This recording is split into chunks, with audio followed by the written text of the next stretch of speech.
Dark psychology কি? কিভাবে dark সাইকোলজির দ্বারা একজন মানুষকে কন্ট্রোল করা যায়, তার সিদ্ধান্তকে প্রভাবিত করা যায়, এ ব্যাপারে আমরা আমাদের আগের ভিডিওগুলোতেও আলোচনা করেছিলাম।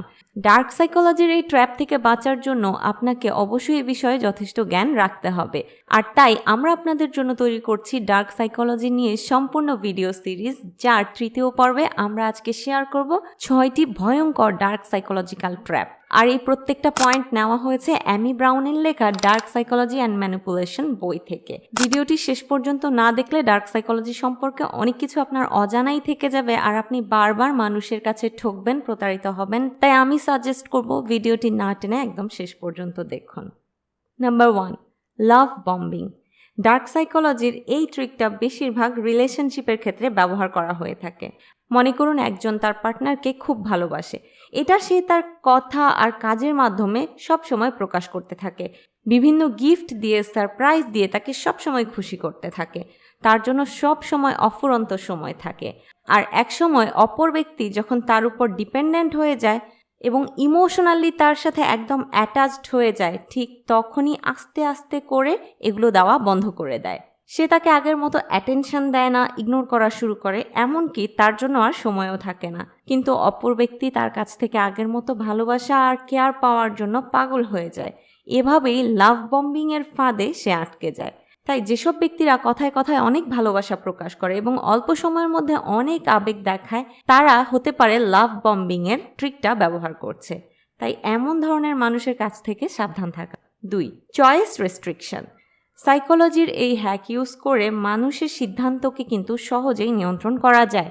সোজাভাবে কাউকে কিছু বললে সে সেটা করতে চায় না। এজন্য তাকে যদি আপনি কিছু চয়েস দেন, সে তাহলে ওই অপশনগুলোর মধ্য থেকে যে কোনো একটা সিলেক্ট করবেই।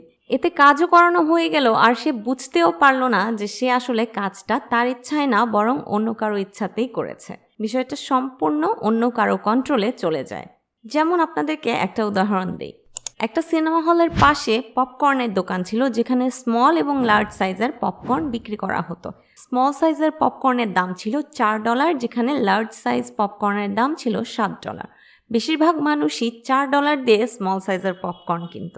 কিছুদিন পর কোম্পানিটি তাদের সেল বাড়ানোর জন্য পপকর্নের 3টি সাইজ অ্যাভেলেবল রাখে, যেখানে স্মল সাইজের দাম ছিল $4, মিডিয়াম সাইজের দাম ছিল $6 আর লার্জ সাইজের দাম ছিল $7।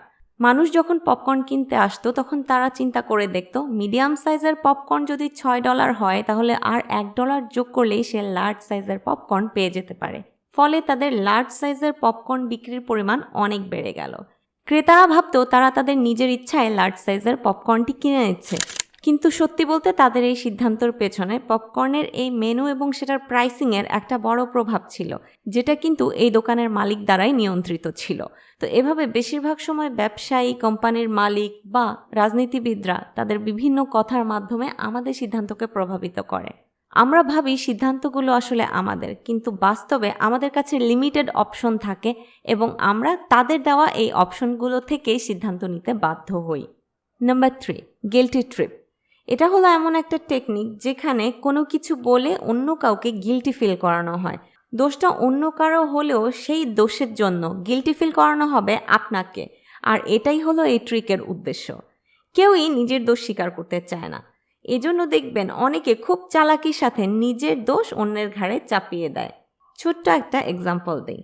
মনে করুন আপনার কোনো ফ্রেন্ড আপনাকে ইনভাইট করলো, কিন্তু হয়তো ওই দিন আপনার অন্য কোনো কাজের শিডিউল করা আছে, আপনি যেতে পারবেন না, তাই আপনি তাকে মানা করে দেবেন।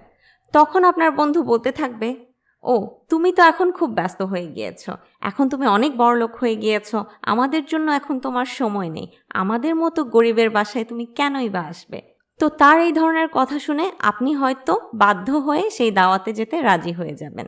এভাবেই আমাদের বন্ধু বান্ধব, আত্মীয় স্বজন, আমাদের প্যারেন্টস, এমনকি আমাদের পার্টনাররাও বিভিন্ন কথা বলে আমাদেরকে গিল্টি ফিল করায়, অপরাধ বোধে ফেলে দেয় এবং তাদের কাজ আমাদেরকে দিয়ে করিয়ে নেয়। 4, অ্যাম্প্লিফাইং প্রবলেমস, যার মানে হলো খুব ছোট বিষয়কে অনেক বড় করে দেখা।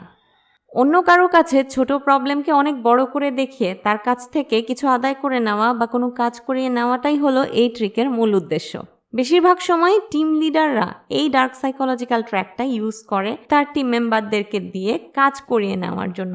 একটা এক্সাম্পল দিলে হয়তো আপনি নিজের সাথেও এটার মিল খুঁজে পাবেন। কোনো কোম্পানির মার্কেটিং ম্যানেজার তার সেলস এক্সিকিউটিভদেরকে বোঝাতে চাচ্ছে যে তাদের কোম্পানির সেল অনেক কমে গিয়েছে। এই বছর প্রফিট করতে না পারলে হয়তো কোম্পানিই টিকবে না, তাদের চাকরিই থাকবে না। এই ধরনের কথা বলে তারা এক্সিকিউটিভদেরকে প্রেশারাইজ করে কোম্পানির সেল বাড়ানোর জন্য। অনেক সময় দেখে থাকবেন রাস্তায় গাড়িতে লাগা সামান্য স্ক্র্যাচের জন্য দুই পক্ষের মধ্যে অনেক বড় ঝগড়া লেগে গেছে। এটাও অ্যাম্প্লিফাইং প্রবলেমের একটা উদাহরণ।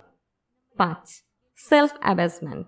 মূলত সিম্প্যাথি পাওয়ার জন্য এই ট্রিকটা ব্যবহার করা হয়ে থাকে। এখানে নিজেকে অন্যের সামনে অনেক নিচু করে দেখিয়ে, অনেক দুঃখী দেখিয়ে তার কাছ থেকে সিম্প্যাথি আদায় করা হয়। নিজেকে ডাউনগ্রেড করে অন্যকে ম্যানিপুলেট করা হয়। মনে করুন আপনার সাথে আপনার পার্টনারের ঝগড়া হলো, আর এক পর্যায়ে আপনার পার্টনার বুঝতে পারলো দোষটা আসলে তার, কিন্তু সে তার দোষের কথা এমনভাবে বলা শুরু করলো, হ্যাঁ সব দোষ আসলে আমারই, জানি না কেন বারবার আমি এরকম ভুল করে ফেলি, আমি সত্যিই খুব খারাপ, আমি আসলে তোমার সাথে থাকারই যোগ্য না। এ ধরনের কথা বলে সে আপনার সিম্প্যাথি গেইন করার চেষ্টা করে। আবার মনে করুন আপনার অফিসের কোনো সহকর্মী, যে হয়তো কাজের ক্ষেত্রে আপনার চেয়ে কম যোগ্য, কিন্তু সে তার পরিবারের সমস্যা, তার মা বাবার অসুস্থতা, বিভিন্ন ফিনান্সিয়াল প্রবলেম, আরও বিভিন্ন ধরনের অজুহাত দেখিয়ে বসের কাছ থেকে সিম্প্যাথি আদায় করে নেয়, যার ফলে কম কাজ করার পরও তার প্রমোশন হয়ে যায় আপনার আগে। এই ধরনের উদাহরণ আমাদের আশেপাশে প্রচুর। এবার আপনাদের সাথে একটা বোনাস ট্রিক শেয়ার করব, সেটা হলো silent treatment. Silence speaks louder than ওয়ার্ডস। এই কথাটার উপর ভিত্তি করেই এই ডার্ক সাইকোলজিটি তৈরি হয়েছে। কখনো কখনো অন্য ব্যক্তিকে দুর্বল করতে, তার কাছ থেকে কোনো তথ্য আদায় করতে বা তাকে দিয়ে কোনো কাজ করাতে কিন্তু অনেক কথা বলার দরকার নেই, বরং নীরব থেকেও কাজ করিয়ে নেওয়া যায়। কেননা নীরবতা মানুষের মধ্যে একাধিক ইমোশন সৃষ্টি করে। তারা বিভ্রান্ত হয়ে যায়, নিজেকে সন্দেহ করা শুরু করে, রেগে যায় বা ভয়ও পায়। এটা বেশিরভাগ মানুষ রিলেশনশিপেই ইউজ করে থাকে। আপনার পার্টনার যদি এমন কোনো কাজ করে যা আপনি পছন্দ করেন না এবং মানা করার পরও বারবার সে ওই একই কাজ করে, তাহলে আপনি তাকে কিছু বলাই বন্ধ করে দিন। আপনার এই পরিবর্তন দেখে সে নিজে চিন্তাভাবনা করা শুরু করে দিবে এবং হতে পারে নিজের ভুলটাও বুঝতে পারবে আর সেই কাজটা করা বন্ধ করে দিবে। একটা রিসার্চে জানা গিয়েছে যে মানুষের কাছে তার কাছের মানুষের সাইলেন্স হলো সবচেয়ে বেদনাদায়ক, আর এর সুযোগ নিয়েই অনেকে সাইলেন্ট ট্রিটমেন্ট ইউজ করে নিজের কাজ আদায় করিয়ে নেয়। আশা করি আজকের ভিডিও থেকে আপনারা নতুন কিছু তথ্য জানতে পেরেছেন এবং নিজেদেরকে এই ট্রিক্সগুলো থেকে বাঁচানোর চেষ্টা করবেন। আমাদের ভিডিওটি ভালো লাগলে লাইক করবেন, কমেন্ট করবেন।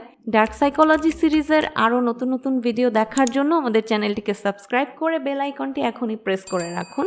সবাই ভালো থাকবেন, ধন্যবাদ।